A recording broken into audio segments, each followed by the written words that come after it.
Boa noite, feliz sábado.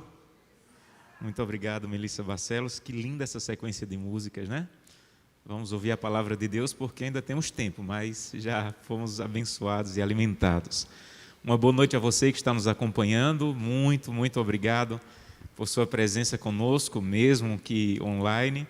Estou recebendo muitas mensagens ao longo do dia, estava orando por alguns pedidos nas transmissões da manhã, na transmissão de ontem, que a palavra de Deus de maneira clara chegue ao seu coração. Estamos aqui numa igreja muito querida, muito receptiva. Estava falando aqui para o pastor que estou com vocês há 2 dias, mas já sentindo o carinho, a atenção, o cuidado. Muito obrigado. Deus seja louvado pelo carinho e atenção de vocês e a receptividade de vocês. Vamos abrir a Bíblia, vamos para a palavra de Deus. Vamos começar hoje com o livro de Atos. Abra sua Bíblia no livro de Atos. Hoje nós vamos fazer um estudo, não é simplesmente ou somente um sermão, mas nós vamos fazer um estudo porque tudo que nós vamos falar pelos próximos 8 sermões dependem muito da compreensão do que eu falei ontem e do que eu vou falar hoje. Então imagina que você está subindo uma escada e se você não tiver a possibilidade de pisar nesses 2 degraus na mensagem bíblica de ontem e de hoje, talvez você tenha alguma dificuldade de compreender o que eu realmente quero falar nos próximos 8 dias. Então hoje, se você não pôde assistir a mensagem de ontem à noite, puder acompanhar, seria a base de tudo que vamos falar nesses próximos dias. Antes de irmos para o texto bíblico, eu quero convidá-lo a fechar os olhos para mais uma vez falarmos com Deus. Vamos orar? Querido Pai, muito obrigado por tudo que já vivemos até agora, pela música, pelas músicas, pelo momento de oração, pelo momento de entrega. Queremos, Santo Deus, agora abrir o nosso coração para que a Tua palavra entre. E quando ela entrar em nossa vida, pedimos que o Santo Espírito fale de maneira clara e poderosa e que possamos entender claramente qual é o Teu plano e a maneira como o Senhor tem, não apenas para nos salvar, mas nos transformar para chegarmos no céu. Então, por favor, ajuda-nos, Santo Deus. O tema de hoje, para mim, é muito profundo, muito amplo, é muito maior do que a capacidade humana de expressar ou de apresentar. Então eu te peço humildemente a tua ajuda para quem vai falar e para quem vai ouvir, para que possamos ouvir a tua palavra. É o que te pedimos por Jesus. Amém. Nós falamos ontem sobre o plano de Deus de nos salvar e hoje nós vamos continuar com o mesmo tema. Para você entender esse tema, você tem que fazer uma pergunta bíblica muito importante. E a pergunta é: o que causa a minha salvação? O que é que causa a nossa salvação? Ou como eu sou salvo? Essa pergunta foi feita no livro de Atos e é uma das perguntas mais importantes da Bíblia, que é acompanhada por uma das respostas mais importantes da Bíblia. Atos capítulo 16, verso 30. Atos capítulo 16, verso 30. Paulo estava preso e o carcereiro, depois de um terremoto, foi até eles, Paulo e Silas, e quando ele pensou em tirar a própria vida, Paulo disse: não tire a própria vida, estamos todos aqui. E ele fez a pergunta que está no capítulo 16, verso 30. Depois tirou-os para fora e disse: senhores, que devo fazer para que seja salvo? Se você não encontrou a resposta para essa pergunta, se você não compreendeu essa pergunta, você precisa parar um pouco e buscá-la até encontrá-la com segurança. O que devo fazer? O que causa a minha salvação? Como eu sou salvo? Afinal, é isso que estamos fazendo na igreja, ao buscar uma igreja, ao buscar Deus, ao estudar a Bíblia. O grande objetivo, além de ter uma comunidade, o grande objetivo é a salvação.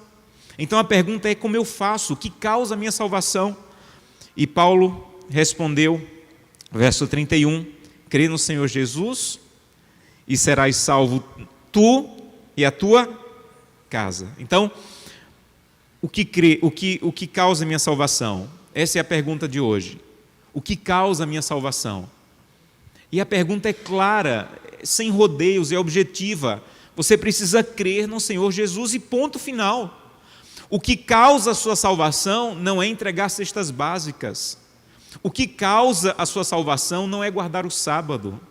O que causa a sua salvação não é devolver dízimos e ofertas. O que causa a sua salvação não é trabalhar para a igreja como pastor. O que causa a sua salvação é crer que Jesus Cristo é um Salvador suficientemente grande para te salvar. E ponto. E nós, às vezes, temos dificuldade de entender isso, e Paulo foi muito claro, já era claro naquele tempo, já era claro desde o livro de Gênesis, e precisa ser claro na nossa mente também. O que causa a nossa salvação é crer no Senhor Jesus, crer no Senhor Jesus, aceitar Jesus como meu Salvador. Ele é suficiente, Ele é grandioso para a minha salvação. Eu não preciso pagar, eu não preciso tentar, eu preciso aceitar Jesus como meu Salvador. Ele é grande o suficiente e único o suficiente para nos salvar. E qualquer coisa que você tente fazer, você vai minimizar o preço que foi pago. E nós não podemos fazer isso.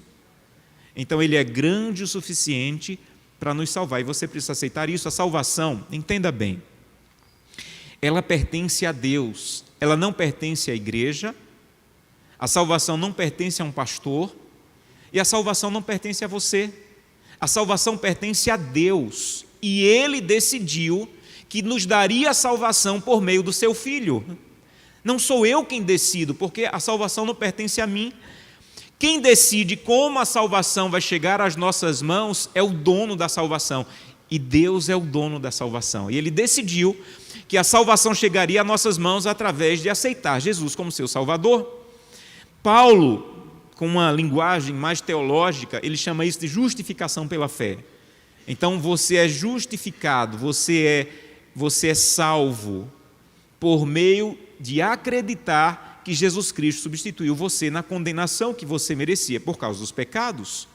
Paulo traz um termo teológico. Agora, nós entramos em um problema quando nós dizemos assim, crer no Senhor Jesus, e nos deparamos com textos bíblicos como Tiago 2,19, que diz assim: os demônios também creem.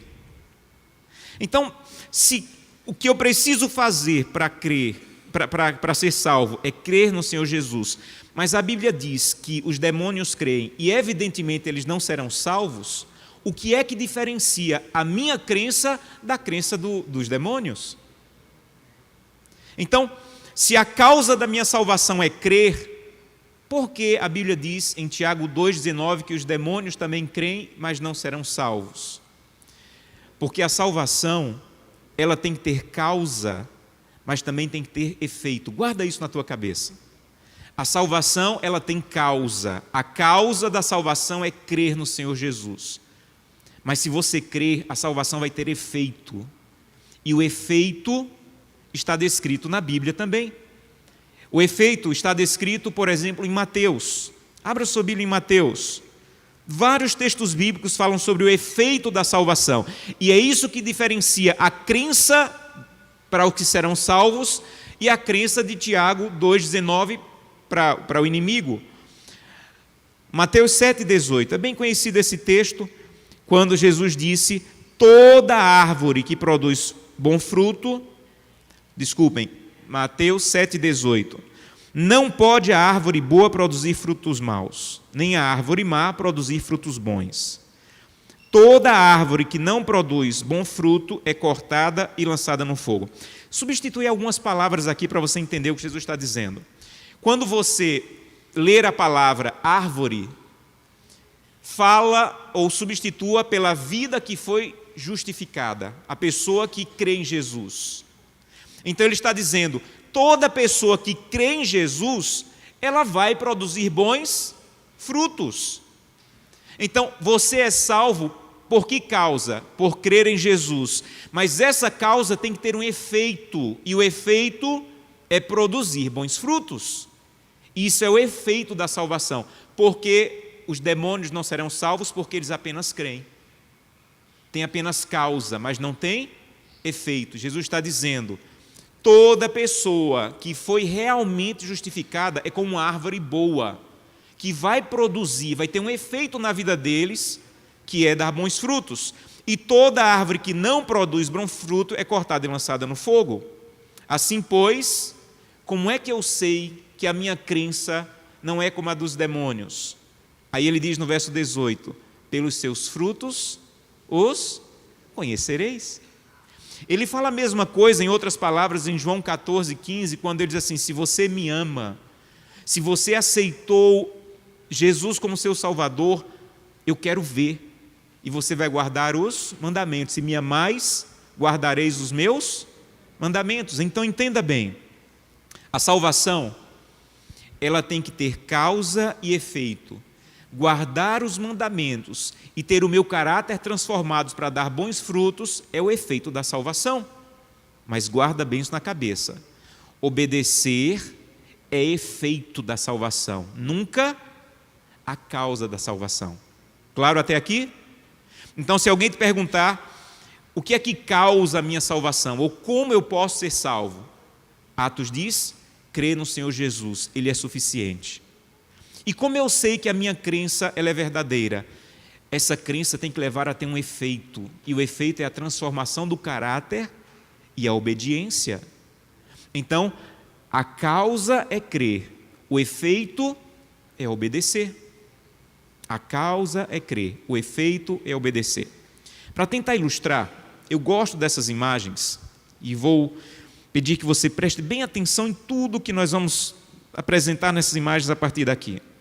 A história da humanidade ela é dividida em antes de Cristo e depois de Cristo. E a vida de todo cristão também é dividida em antes de Cristo e depois de Cristo. A Bíblia diz, abra sua Bíblia em Colossenses capítulo 1. A Bíblia diz que antes de Cristo você era isso aqui, ó. Colossenses capítulo 1, verso 21. Colossenses 1, 21. E vocês que antes eram estranhos, inimigos de Deus, no entendimento, pelas vossas obras malignas. Então, sabe quem você era antes de Cristo?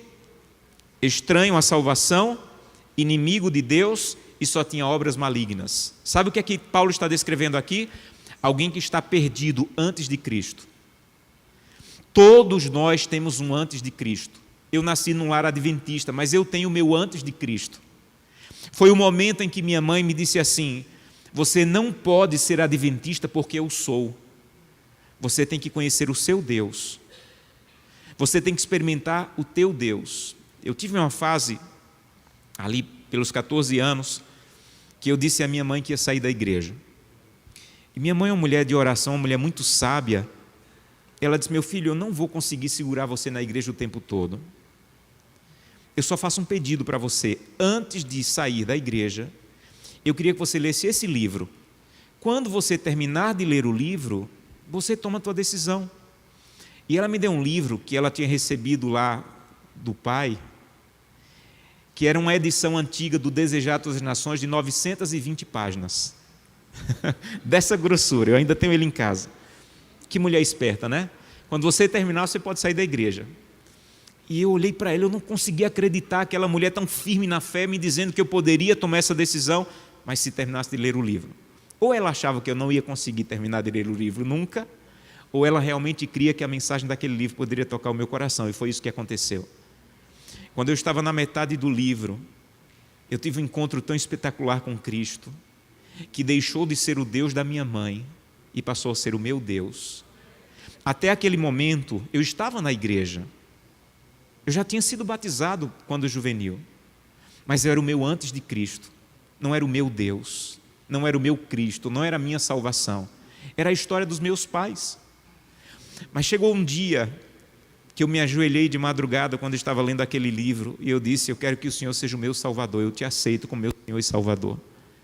Naquele dia, a Bíblia diz que naquele dia eu fui justificado. Justificação é um ponto na vida de uma pessoa, é uma coisa pontual, que acontece quando você aceita Jesus Cristo como teu Salvador, você diz: eu aceito que Jesus Cristo me substituiu na cruz e que Ele é suficientemente grande para perdoar os meus pecados e para me salvar.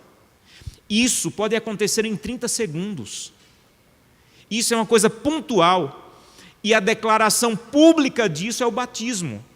Então, o batismo é a declaração pública de que você aceitou Jesus como seu Salvador. Por isso que não é muito compatível com a verdade bíblica alguém dizer: eu aceito Jesus como meu Salvador, mas eu não quero batismo. O batismo é a declaração pública de que você o aceitou como Salvador. Agora, um outro erro é que tem pessoas que acham que o batismo é a linha de chegada. O batismo é a linha de partida. Eu estava perdido, eu era inimigo de Deus, eu vivia nas obras malignas. Mas ele diz no verso 22, capítulo 1 de Colossenses 22, ele diz assim: agora, sabe que agora é esse? Agora que você aceitou Jesus Cristo como seu Salvador. Aqui, antes da cruz, você era inimigo de Deus, você fazia as obras malignas e você vivia separado de Deus. Mas agora, Ele vos reconciliou no corpo da sua carne, mediante a sua morte, para apresentar você como santo. Então, antes de Cristo, perdido, aceitei a Cristo justificado. É um ponto, um momento na minha vida. Cada um tem o seu momento, o seu tempo, alguns têm lágrima, outros não têm. O ladrão da cruz, foi uma frase que ele disse a Jesus, Jesus disse: você está aceito? Agora, isso aqui acontece num momento único da tua vida, pode durar 30 segundos, mas não para aqui. E é aqui que muitas pessoas se atrapalham na compreensão da salvação. Porque eles pensam: eu fui perdido e estou justificado. Não preciso mais nada. Mas a Bíblia diz que sim, você precisa. Porque agora vai começar um processo depois da cruz, na sua vida, que a Bíblia chama de santificação, que agora vai durar toda a vida. A justificação pode ser num dia, em 30 segundos. A santificação é o resto da sua vida a partir do momento que você aceitou Jesus como seu Salvador. E depois nós seremos glorificados, que será quando Jesus Cristo voltar por toda a eternidade. Então essa é a vida do cristão. Antes da cruz, perdido. Aceitei Jesus como meu Salvador, justificado. O resto da minha vida a partir daí, santificação. E quando chegar no céu, glorificação. O que é que significa isso? Ellen White diz assim: quando nos unimos a Cristo pela fé, nossa obra apenas começou. Todo ser humano possui hábitos corruptos e pecaminosos que devem ser o quê? Vencidos. Então, quando eu aceitei Jesus Cristo como meu Salvador e fui justificado, a obra apenas começou. Agora, durante toda a minha vida, Ele precisa me livrar dos hábitos corruptos que eu ainda tenho. Então, quando eu levanto da água batismal, da declaração pública de que fui justificado, eu levanto como a mesma pessoa que eu entrei na água do batismo. A mesma pessoa. Mas agora, eu estou indo para uma outra direção. Eu estou indo para a glorificação. Nós falamos ontem que Lutero explica isso de outra maneira, com essa frase. Ele diz: eu pensei que o velho homem tinha morrido nas águas do batismo, mas descobri que o infeliz sabia nadar. E agora eu tenho que matá-lo de quanto em quanto tempo? Todo dia. Quando eu aceitei Jesus Cristo, esse Josanã que tinha antes da cruz, ele me acompanhou. E agora, quando eu continuo a caminhar com Cristo, Deus tem que matar esse infeliz todos os dias. Então, quando você é justificado, Cristo é o autor da justificação. É por isso que você não paga a justificação. Você não guarda sábado para ser justificado. Você não devolve dízimo para ser justificado. Você não entrega cesta básica para ser justificado. Cristo é o autor da justificação. E Ele fez isso na cruz do Calvário. Ah, pastor, tudo bem. Eu não preciso pagar para ser justificado, mas para ser santificado, não. Cristo é o mantenedor da santificação.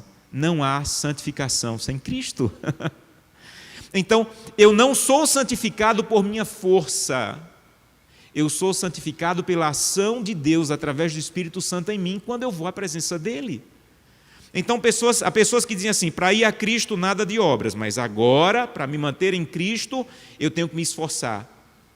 Você tem que ir a Cristo para que as tuas boas obras, que continuam aqui na santificação, venham dele agindo em você. Então, não existe momento nenhum em que o cristão diz assim: Senhor, eu estava de mãos dadas com o Senhor para ser justificado, agora eu vou largar tuas mãos porque agora eu vou ser santificado. Se você largar as mãos de Cristo, você vai cair, porque sem Cristo não somos nada na vida cristã. E Jesus é o consumador da glorificação. Quando você estava perdido, a Bíblia diz que você estava na carne. A Bíblia fala muito isso. Você estava na carne, você vivia para o eu, você vivia para você mesmo. Quando você foi santificado, a Bíblia diz agora, você não vive mais para a carne, você vive para o Espírito. Lá, você fazia o que você queria. Agora, você tem um outro Senhor que deve dominar a tua vida, que é o Espírito Santo. Então, não é mais o eu quem tem que dominar você, só que o eu ainda está em você. Mas quem tem que dominar a sua vida é o Espírito Santo. E como eu faço isso? Indo à presença de Deus e dizendo o que eu falei hoje de manhã: Santo Deus, me esvazia. Santo Deus, me esvazia, porque eu quero ser preenchido por Ti. Quando você estava perdido, a luta de Deus era para te livrar das garras do inimigo. Essa era a luta de Deus. Nós estamos na igreja, mas sabe o que está acontecendo lá fora? Deus está buscando as pessoas que você está orando por ela, para livrá-las da garra do inimigo. Estou encontrando algumas mães aqui que estão dizendo: pastor, ora por meu filho, ora por meu filho. E uma das mães diz: pastor, ela está nas garras do inimigo. Sabe o que está acontecendo lá fora? O Espírito Santo está visitando o teu filho mais uma vez, a tua filha mais uma vez. Se alguém quer salvar os teus filhos, infinitamente mais do que você é Deus. Então a luta para quem não chegou a Cristo ainda é para livrá-lo de Satanás. Quando você for justificado, a luta não é para livrar mais do inimigo, você já não é do inimigo. A luta é para livrar você de você mesmo. Essa é a luta. A luta é para livrar de mim. Já não tenho mais nada com o inimigo. Eu não pertenço mais a ele, eu fui liberto. E, infelizmente, há muitos cristãos que vivem numa dependência terrível do poder do inimigo. Já não há poder do inimigo, eu fui liberto pela cruz do Calvário. Mas eu ainda tenho um eu, e é esse eu que Jesus Cristo quer me libertar. Quando eu estava perdido, a luta era contra o inimigo. Quando eu estou sendo santificado, a luta é contra mim mesmo. Mas quando chegar no céu, nunca mais luta. Quando você foi justificado, a Bíblia diz, nós lemos ontem, já não há, como é que a Bíblia diz? Romanos 8:1, eu estava perdido, condenado. Quando eu fui a Cristo, Paulo diz, já não há condenação para quem está em Cristo, aleluia. Já não há condenação. Gente, como isso me emociona. Eu acordo a cada manhã, ou mesmo depois que eu peco e me ajoelho, eu não me ajoelho para pedir perdão como um condenado, porque já não há condenação. Mas Paulo diz, abra sua Bíblia, Romanos 6,14. Romanos 6,14. Paulo diz, porque o pecado não terá domínio sobre vós, porque você não está mais debaixo da lei, e sim da graça. Então o que é que Paulo está dizendo? Quando você chega a Cristo, Ele te liberta da condenação do pecado. Quando você começa a caminhar com Cristo, Ele te liberta do domínio do pecado. Por que a Bíblia diz que eu não estou mais debaixo da lei? Alguns dizem assim, porque não preciso mais guardar a lei. Isso é talvez um dos maiores absurdos bíblicos. Eu continuo tendo que guardar a lei. Mas a lei, quando eu estava condenado, era a lei que me condenava e dizia, você quebrou a lei, você merece a condenação. Mas eu fui a Cristo. Eu já não estou sobre o jugo de condenação da lei, agora eu estou sobre o jugo da graça. Porque eu não estou mais condenado. O que é que Deus tem que fazer agora? Me libertar do domínio do pecado. Porque o pecado ainda domina o nosso coração. E quando você começa a andar com Cristo, Ele vai libertar você do domínio do pecado. E quando chegarmos no céu, nós seremos libertos da presença do pecado. Apocalipse 21, 27 diz: não vai entrar nenhuma dor, não vai entrar nenhuma impureza, não vai entrar nenhum erro, quando chegarmos no céu. Mas entenda bem, da cruz até o céu, vamos lutar com a natureza pecaminosa. Infelizmente, algumas pessoas que, por uma interpretação equivocada de alguns textos bíblicos, dizem assim: olha, você foi justificado, agora você tem que buscar a Deus de maneira que você não tenha mais pecado, não tenha mais natureza, você não tenha... Isso não é bíblico. Até a glorificação, nós teremos lutas com a natureza pecaminosa. Mas, quando você estava perdido, você pecava. E aqui tem uma coisa que você precisa entender bem. Mas quando você pecava aqui, antes de Cristo, você pecava e você achava normal. É um caminho descendente.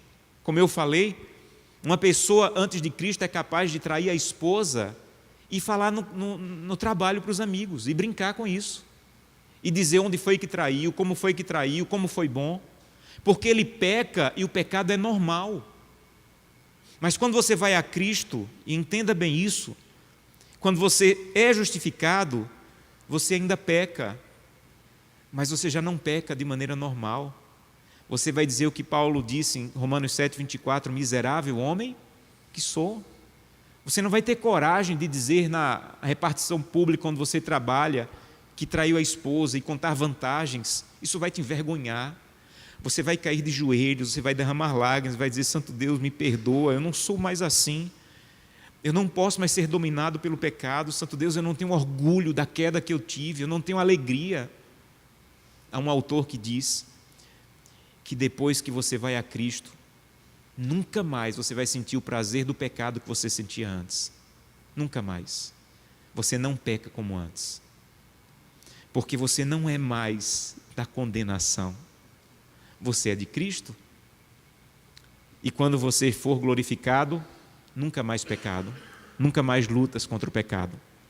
Essa é uma das citações preferidas para mim, que diz: havemos de falhar muitas vezes em nosso esforço por copiar o modelo divino. Então, quando é que nós estamos copiando o modelo divino? Na santificação. E nós vamos falhar. Mas você não deve desanimar. Você deve orar mais fervorosamente, crer mais plenamente e fazer o quê? Tentar de novo. E tem gente que não aceita isso em Deus. Você aceita que Deus é capaz de ressuscitar morto. Você aceita que Deus é capaz de curar paralítico. Você aceita que Deus tem poder para curar cego, mas você não aceita que Deus tem poder para curar o teu pecado, para perdoar o teu pecado. Ao ponto de um dia Jesus dizer assim para os fariseus: o Filho do Homem tem poder para perdoar pecados. Você crê nisso? Você crê que Ele tem poder para criar o sol, você crê que Ele tem poder para criar as estrelas, mas quando você peca, você não tem coragem ou não tem crença suficiente para crer que Ele é capaz de perdoar o teu pecado? Quando eu era criança, meus pais, somos 3 irmãos, e meus pais, somos de idades diferentes, e meus pais decidiram que não tinham como comprar, financeiramente, não tinham como comprar bicicleta para os 3, porque tinham que ser 3 bicicletas diferentes, pela idade diferente. Então, já que não tem como comprar 3, não compra nenhuma. Essa foi a regra de casa. E eu aprendi a andar de bicicleta na bicicleta de um primo. Você já tentou andar de bicicleta na bicicleta do primo? É assim que funciona. Ele anda, e quando ele não quer mais, ele encosta lá. Aí você pega. Quando você pega, ele quer de novo. E quando ele dá a chance de você andar, ele fica atrás. Ele não cai, você vai arranhar a minha bicicleta. E quando você cai, porque você vai cair, você está aprendendo a andar de bicicleta, você vai cair. Ele está atrás dizendo: você caiu, você arranhou, você não pode mais andar. E foi assim que eu aprendi a andar de bicicleta. Tem gente que está na vida cristã desse jeito. Ele acha que quando chegou a Cristo, ele subiu na bicicleta da vida cristã e começou a pedalar. E Cristo está atrás dizendo assim: não caia. Se você cair, olha lá. Se você cair, você disse que não ia cair, você já está batizado. E quando você cai, ele está dizendo: está vendo aí? Caiu de novo, é isso que você fez? Esse não é o Deus da Bíblia. Sabe qual é o Deus da Bíblia? Quando você aceita Ele como seu Salvador, você sobe na bicicleta da vida cristã e começa a pedalar. E quando você cai, Ele se ajoelha, Ele te levanta, Ele te dá um beijo, Ele tira a tua poeira, Ele diz: sobe de novo na bicicleta e vamos tentar de novo. Eu vou te ajudar. Esse é o meu Deus. E se você não conhece esse teu Deus, você tem um grande problema na vida espiritual. Quando eu caio e eu digo, chegou o fim, eu sinto meu Deus atrás de mim dizendo: o fim para você, mas não para mim. Levanta, eu vou te dar um beijo, eu vou tirar a tua poeira, sobe de novo na bicicleta e vamos tentar de novo. Tente de novo. Sabe o que é lindo nesse processo? É que quando você foi justificado, você fez uma aceitação passiva. Você só aceitou. O que é que eu faço? Nada. Qual é a única contribuição que eu dou para a justificação? Ser pecador. Se você não é pecador, você não precisa ser justificado. A única contribuição que você dá para ser justificado é assumir que é pecador. É passivo. Já na santificação, não é passivo. E é isso que algumas pessoas se confundem quando estão lendo a Bíblia. Porque Paulo diz lá em 1 Coríntios 9, 27, esmurro o meu corpo. E tem gente que acha que ele está falando esmurro o meu corpo para ser aceito por Cristo. Você não precisa esmurrar o corpo para ser aceito por Cristo. Depois que você foi aceito por Cristo, você esmurra o seu corpo. Quando ele fala esmurrar seu corpo, é dizer assim: eu vou parar de fazer a minha vontade. Eu quero comer isso, mas sei que isso Deus não quer. Eu quero acessar isso, mas sei que isso desagrada a Deus. Eu vou esmurrar a minha vontade para fazer a vontade de Deus. Não é para ser salvo, é para viver como salvo. Então, quando ele diz assim: olha, vista a armadura da fé, combata o bom combate cristão, ele não está falando para ser aceito, ele está falando para permanecer ao lado de Cristo. Por quê? Para a santificação, você tem que ser ativo, você tem que orar, você tem que ler a Bíblia, você tem que buscar a Deus, você tem que ir à presença do Espírito Santo, para que Ele possa agir em você. No processo da justificação, a função dela é lhe tornar justo. Estava perdido, cheguei a Cristo e Ele me torna justo. Já na santificação, a função da santificação é me manter justo. Quando você vai a Cristo, na justificação, é como você estivesse ouvindo Jesus dizer: você estava perdido, mas eu não quero ser perdido, Senhor, eu quero ir a Ti. E você vai ouvir Ele dizendo: eu também não te condeno. Aí quando você é justificado, você começa a andar com Ele, você vai ouvir Ele dizendo: agora vá e não peque mais. Quando você está nesse processo da justificação, você vai entender que justificação é o que Cristo fez por nós, na cruz do Calvário, sem minha participação. Já na santificação é o que Cristo faz em nós, quando vamos à presença dEle. Ellen White diz: tanto o nosso título para o céu, que você adquire quando é justificado, já não está condenado, como a sua adaptação para o céu, se encontram em Cristo. Então, quando você é justificado, você recebe o título para ser salvo. Quando você é santificado, você é adaptado para a salvação, você é transformado para a salvação. Na justificação, Paulo diz, você pode dizer assim: já estou salvo. Ele diz: nós que já estamos salvos, que já fomos salvos. Por que ele está dizendo isso? Porque eu não estou mais perdido. Mas quando ele fala em Romanos 5, ele diz assim: nós que seremos salvos. Espera aí, Paulo, eu já estou salvo ou eu serei salvo? Se você foi justificado, você pode ter a garantia de que Jesus Cristo te salvou. Mas quando ele fala seremos salvos, ele está olhando para o céu e está dizendo: eu vou chegar lá. Ainda não cheguei, mas eu vou chegar. Seremos salvos pelo agir de Deus em nós. E na glorificação, completamente, eternamente salvos. Então, para finalizar, na justificação você precisa entender: eu não faço nada para me salvar, porque Jesus já fez, aleluia.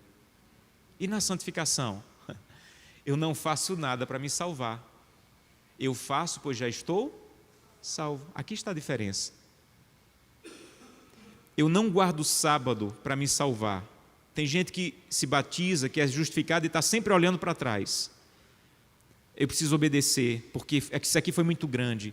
O que ele fez por mim foi muito grande. Eu preciso fazer isso, porque o que ele fez por mim foi muito grande, eu tenho que pagar. Não. Vira de lado. Por que eu vou obedecer? Porque eu estou indo para o céu. E eu tenho que viver como alguém que está indo para o céu. Eu não trato bem minha esposa, eu não adultero. Não é para que Cristo me aceite, Ele já me aceitou. Eu não adultero, porque quem vai para o céu não adultera. E eu estou indo para lá. Eu já fui salvo, mas agora eu tenho que viver como um salvo. Não existe salvação pela obediência, mas existe obediência como evidência da salvação. Quando você é justificado, você tem que entender, você foi salvo, por isso você obedece. Na santificação, você não pode pensar, eu obedeço para ser salvo. Então, eu não olho mais para trás. Eu já fui salvo, agora eu olho para frente. Eu estou indo para o céu e vou viver como salvo. Sabem? Todo esse processo, ele acontece, a partir desse momento, ele acontece todo dia. Todo dia. Para onde eu estou indo?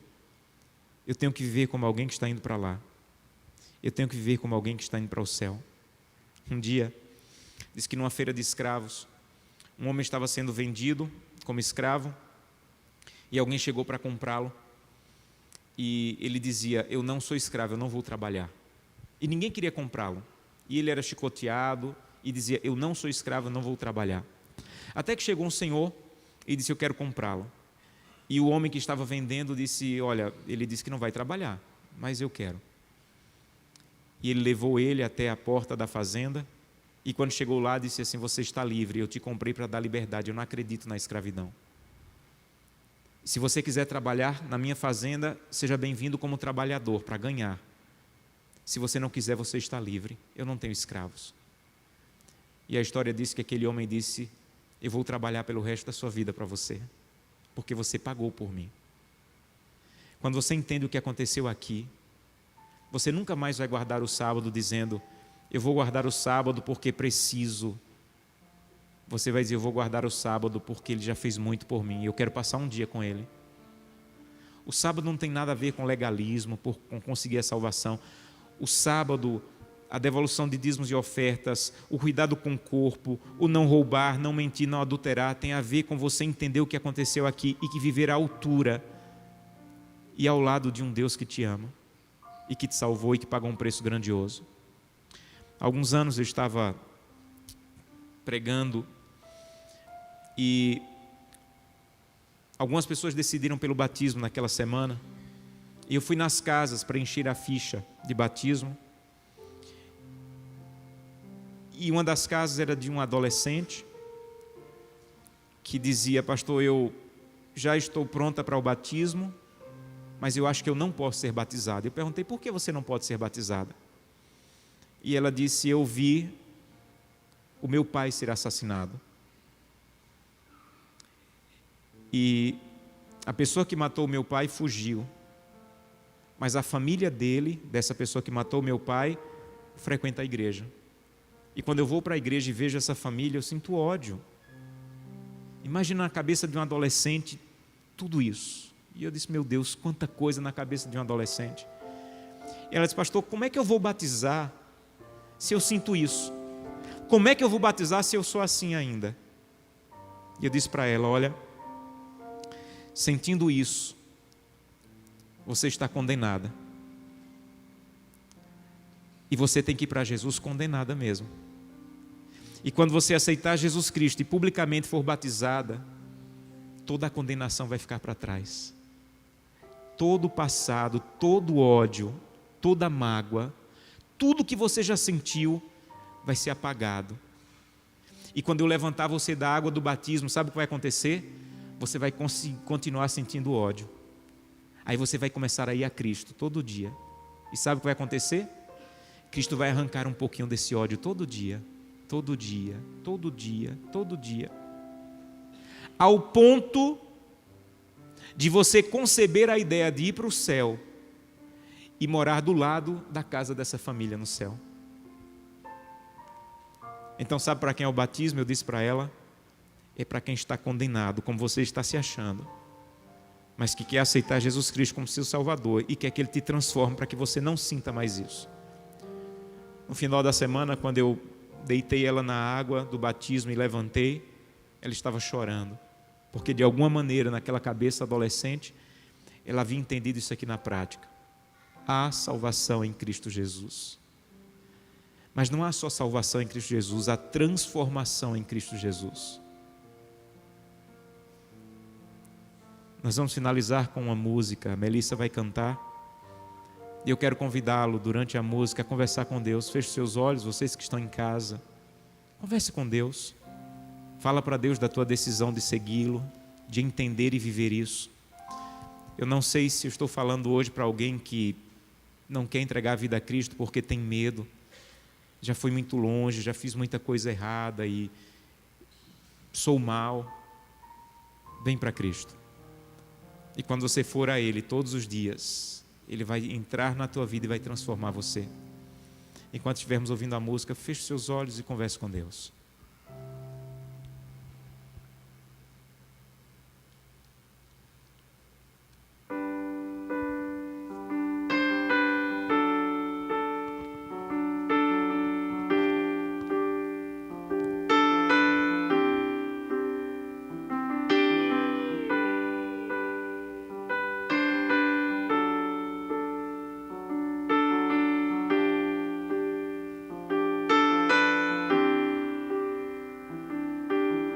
Neste altar de adoração,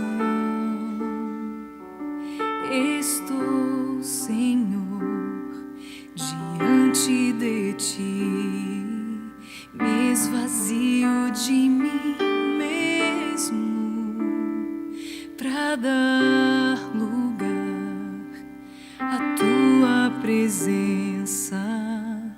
Já posso até sentir a essência que vem de Ti. Vem, transborda este lugar com a chuva de poder. Eu quero mergulhar em Teus rios de amor. Recebo a Tua unção, aceito a condição de ser moldado só por Tuas mãos, Senhor.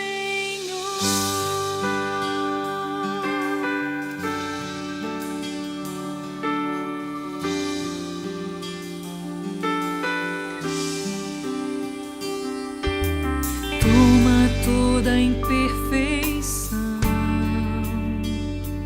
transforma num vaso perfeito, faz em mim uma revolução, trocando o velho por novo, que eu possa me tornar o mais sincero adorador. Vem, transborda este lugar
deste lugar, com a chuva de poder, eu quero mergulhar em teus rios de amor.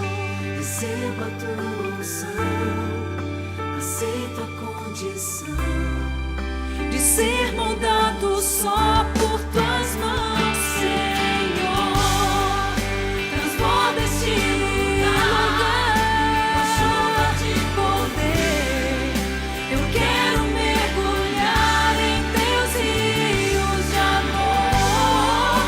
Receba a tua unção, aceito a condição de ser moldado só por tuas mãos, Senhor.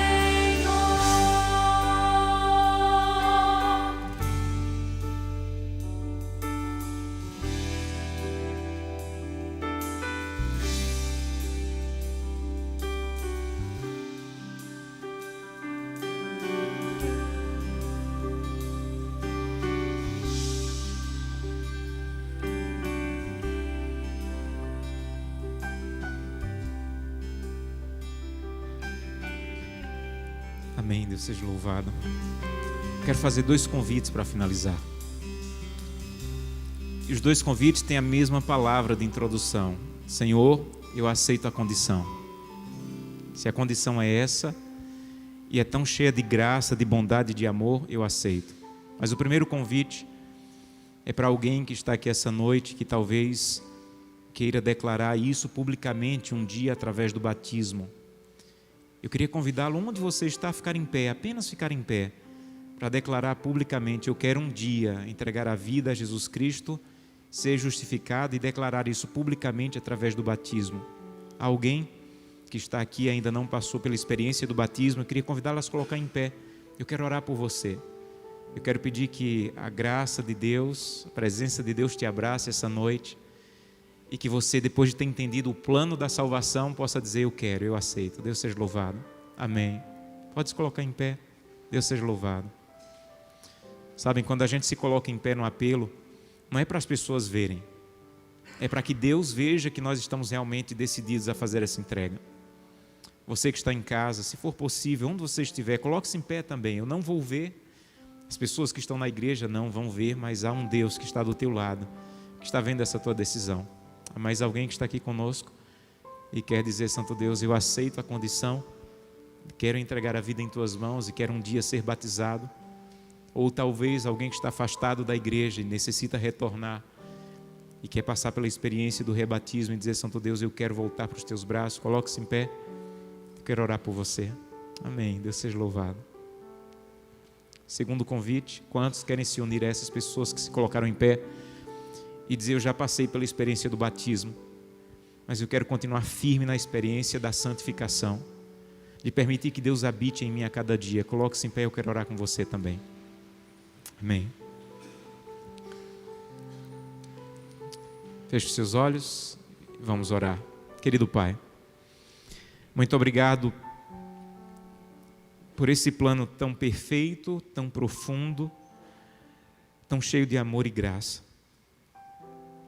Algumas pessoas se colocaram em pé dizendo: eu aceito a condição e eu quero declarar essa aceitação publicamente um dia através do batismo. Eu te peço em nome de Jesus, dá um forte abraço nessas pessoas, Senhor, as que estão aqui, as que estão nos assistindo, que elas saiam hoje com o coração tão cheio de paz, transbordando de paz, com uma garantia de que essa é a melhor decisão que elas já tomaram na vida, e que logo, logo, nós temos a alegria como igreja de vê-las publicamente declarando: eu aceito a condição, fui justificado por Cristo Jesus, estou disposto agora para caminhar ao lado de Cristo até o céu. E há outras pessoas aqui que talvez não estejam, já foram batizadas, mas talvez não estejam no melhor momento da vida.